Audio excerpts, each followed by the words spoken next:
Hello guys, today I'm going to give you some help with the peace lily. In front of you, you can see peace lily and its botanic name is spathiphyllum. Before we start explaining how to care about peace lily, I want to say something about its nature habitat. It is growing in a rainforest in shade of larger trees where peace lily receive very little direct sunlight and have adapted to live in the low light conditions. NASA has conducted a study and found out that this plant improves air quality and can clean 5 dangerous toxins from the air. And these toxins are absorbed through their leaves. So you can use this plant as air purification in your home. Now when you know its nature habitat and that they can clean your air, you are ready to learn how to properly care for this beautiful plant. First of all, light.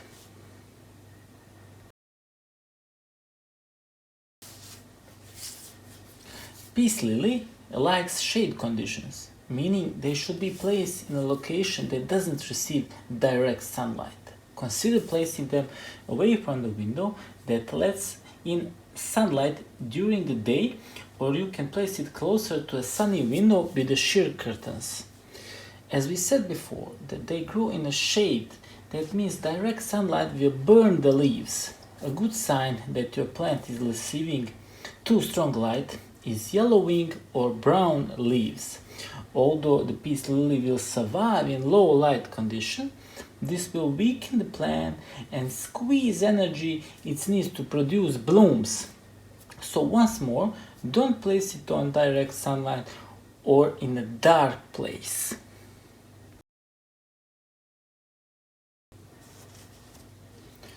Now we are going to talk about its flowers. Despite being called a flower, the spathe is not a flower. It is actually a bract. A bract is a modified leaf which appears in the shape of a hood. So this is SPATHE, okay, this is SPATHE, and as I said, it's actually a bract. Now, the spadix is located at the center of the spathe and it is flowering spike. This is spadix, okay, this one. Now, when we know what is a spathe and what is spadix, where are flowers? Actually, real flowers are very small, near microscopic, which are produced along the spadix and have nothing to do with the spathe. Here is a picture. The spathe lasts from a couple of weeks up to several months. Here is the lifespan of a spathe.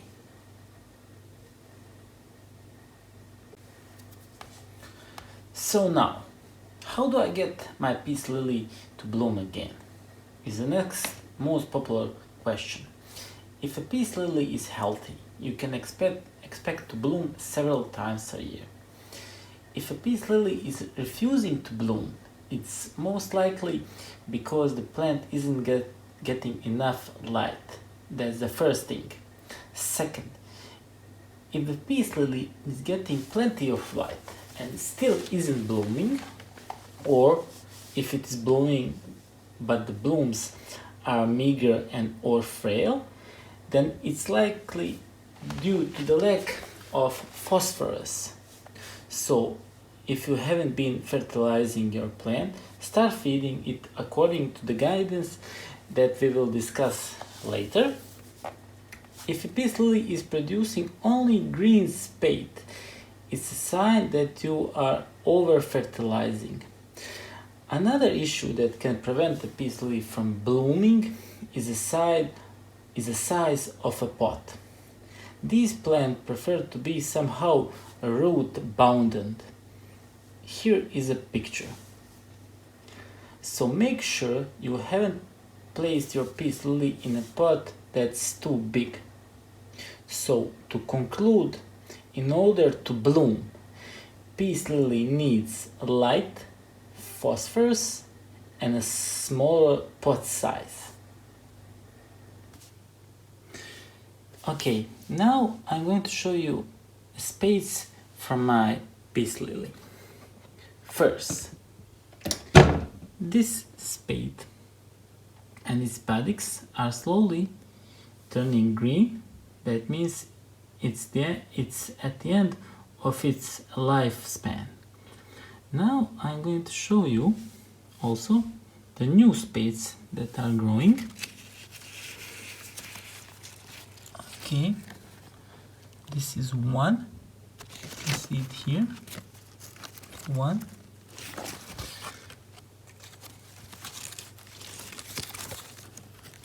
Here is the second one. And the third one is here.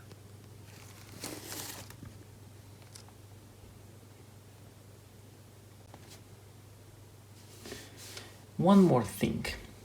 When the spade begins to turn green and wilt, like this one, you see, it's already green. You need to cut this part of a plant like this at the bottom.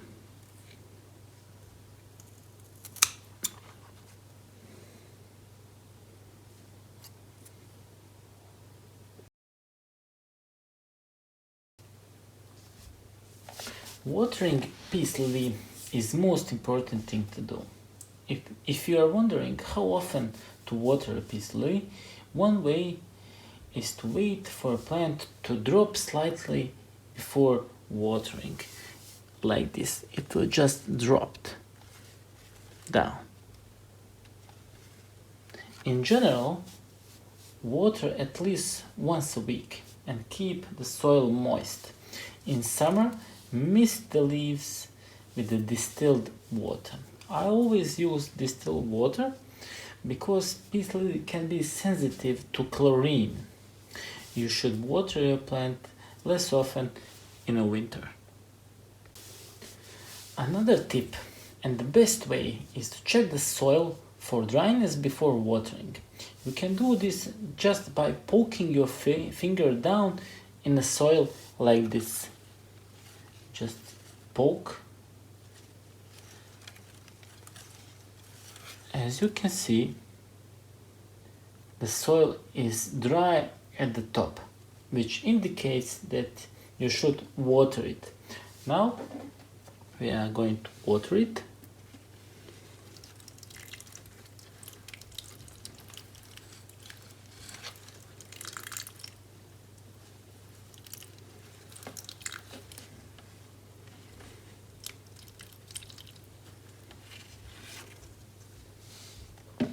When you water your plant, you must allow the excess water to drain away and be sure never to leave the pot sitting in the water for more than 15 minutes.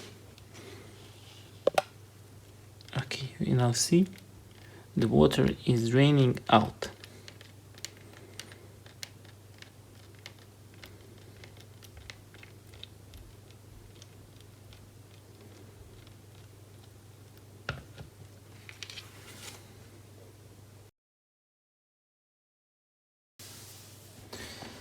Peace Lily is a great houseplant because it thrives in the indoor temperature most people enjoy. It prefers a temperature range of 18 to 30 degrees Celsius and they like high humidity climate. Just make sure your Peace Lily is not exposed to cold drafts from exterior doors and windows. Because they like high humidity, please increase humidity as much as possible by misting leaves like this one. Just mist them, okay? And please do not mix high humidity with water. We have discussed that earlier.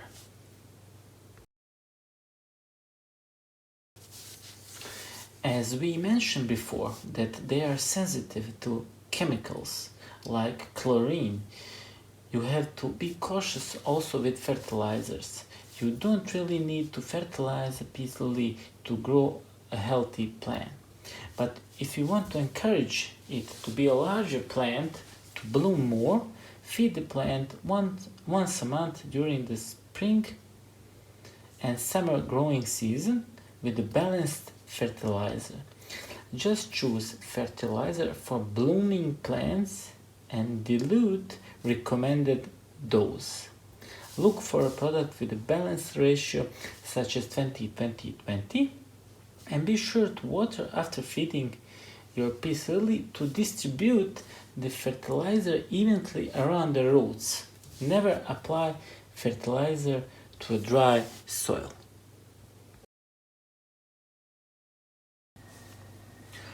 Last topic for this video will be repotting plant. Sign that your plant has outgrown its pot are crowded plant stalks, crowded roots that are visible at the surface of the potting soil, yellowing leaves, and the plant needing to be watered more frequently. Like, let's say that you water your plant every 5 to 7 days, but suddenly you find out that the soil dried out before 5 days. When choosing a new pot for your plant, keep in mind that the roots prefer to be round bounded, and they may react badly if they are having too much space in a pot that's too big. Also, always make sure to pick one that has holes in the bottom.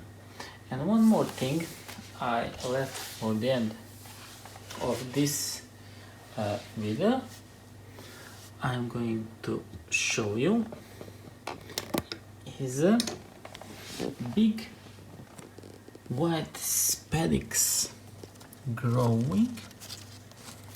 Here you can see it's going to be a huge one.